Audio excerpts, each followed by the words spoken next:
Good day, folks. This is Greg Judy at Green Pastures Farm. Today I'm working on a washout. This is actually a result that happened probably 20 years, no longer than that. The last time this was farmed, which my dad used to plow this bottom every year. And of course you plow all the way until there's no trees. And then you get a big rain and it does this to your crop field. We've got just a big wash here, and it's just not, it's healed up quite a bit in the middle here. We're still getting cuts on the side there. And so what I'm doing is I hauled in some hay. I found some of this hay. It's late cutting, $30 a bale kind of hay.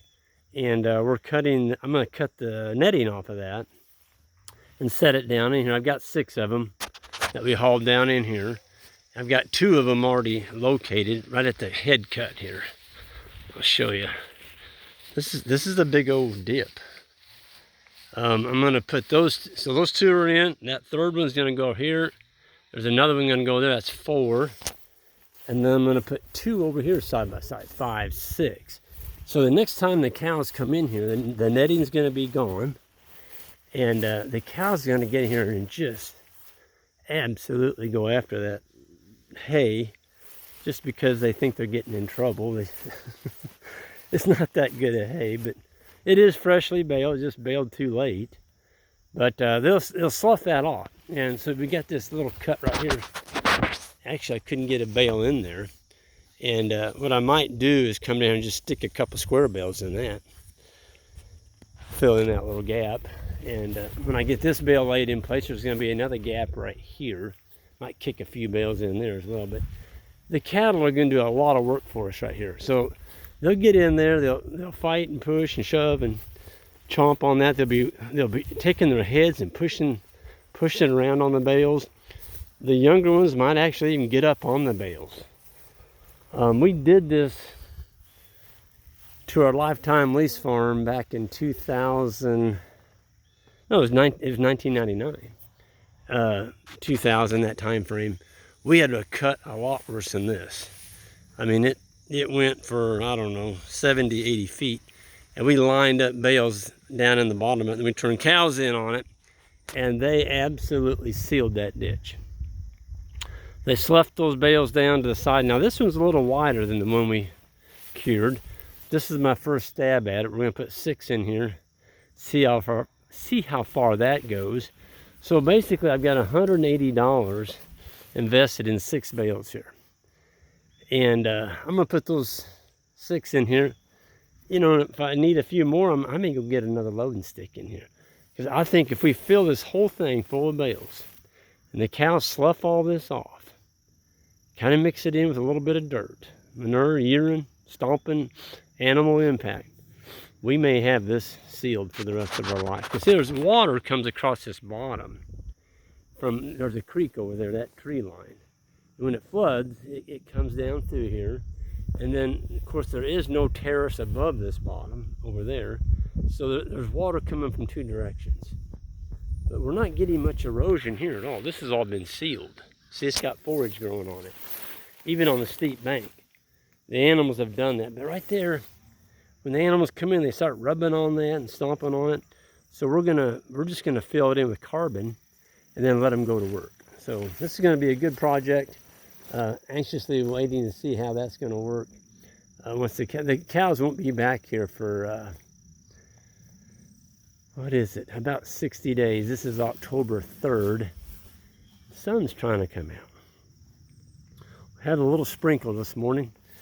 It's dry, as you can see. I mean, this is clay. You see right there. I mean, there's not a lot of moisture showing right there. But you know what? The grass is growing. That's because we got a good carbon sink out here. It's catching and holding the water that we do have on the land. It looks pretty good. So this will have a chance to grow back. We're hoping, you know, we get a late, always hoping for a late fall frost. You know, you want your forage to grow as long as possible in the fall. And just keeps you from having to put out a bale any longer than that. Any longer than you have to. But I do take the netting off, and folks, don't leave that netting laying around. I had a neighbor that used to feed. We ended up, landowner bought that farm, and it was just the dangest mess you ever saw. Every bale he fed, he never cut the netting off. And it was stuck in the ground and the manure. I had a bobcat there for half a day pulling netting out of the gunk. It's just nasty. And it's lazy. That's what it is. It's lazy. Cut that off. Don't let your animals eat that. We had several years back, we lost a really nice young bull. And come to find out, we cut him open. And the interns were feeding hay that day. They laid one of those down. And that bull got a hold of that, just like a piece of licorice. And I mean, he ate that whole netting. And it killed him. It just clogged him up and it killed him. So when you're unrolling hay, or if you do unroll hay, or feed a bale, get that netting and take care of it. Don't lay it around in your field. Your animals are too valuable. They're too valuable to leave that stuff laying around. I've got that laying right there because I'm gonna cut the netting off of that one and then the other 3 over there, but I promise you that will go back to the house with me. That belongs in a landfill. Don't lay it out here on the land. Just it's a bad deal. It doesn't break down in the animal's gut. It's plastic.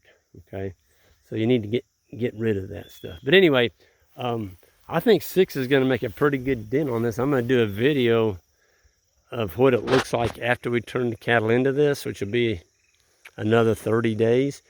I did take the netting off. People say, well, but that hay's going to get wet now with the netting off and it's going to spoil. Well, some of it will, but in 60 days, I don't care. I'm not putting this out here for feed. I'm putting it out here from the trample.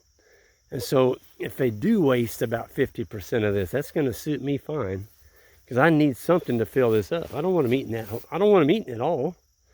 I want a bunch of manure, urine, treated, if you want to say carbon sink, trampled in place that only animals can do for you. So this is going to be fun.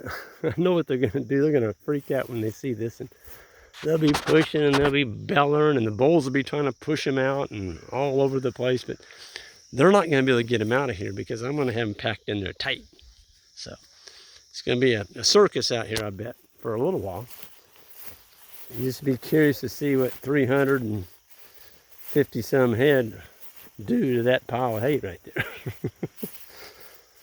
But anyway, we're gonna go forward and go with that. But anyway, folks, I just wanted to give a shout out to everybody that came to our grazing school. Thank you all so much. We had a great 2 schools, and we haven't put up our other school yet on our website, but people are already signing up for it. And that's May 6th through the 8th. It's over half full already, and we haven't put it up yet. But just wanted to give you a heads up. I will be getting that up hopefully in the next week.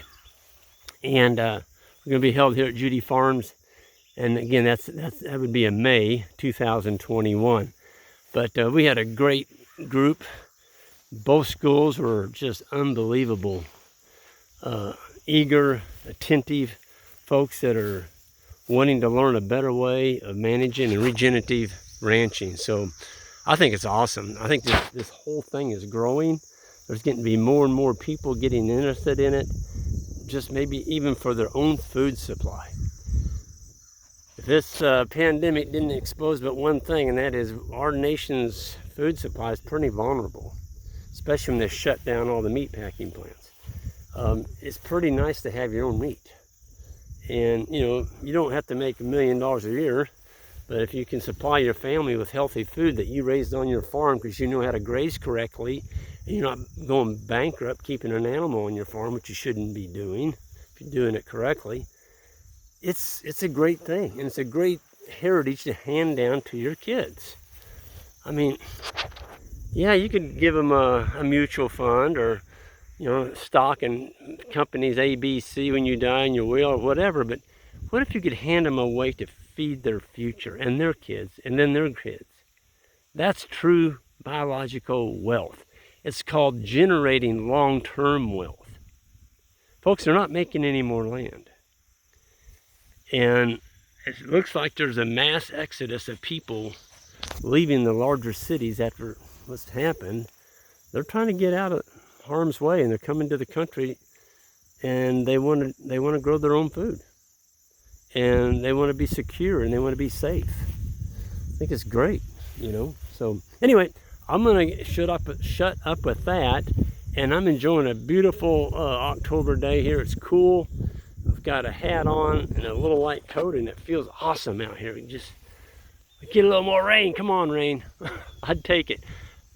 Those you new to the channel, hit that subscribe button on the way out if you would. And we're gonna go ahead and I'm gonna stick these other bales in here, and we'll make another video what this looks like when we turn the cows into this bottom. So everyone have a great one, and hit that like button on the way out if you would. Thank you.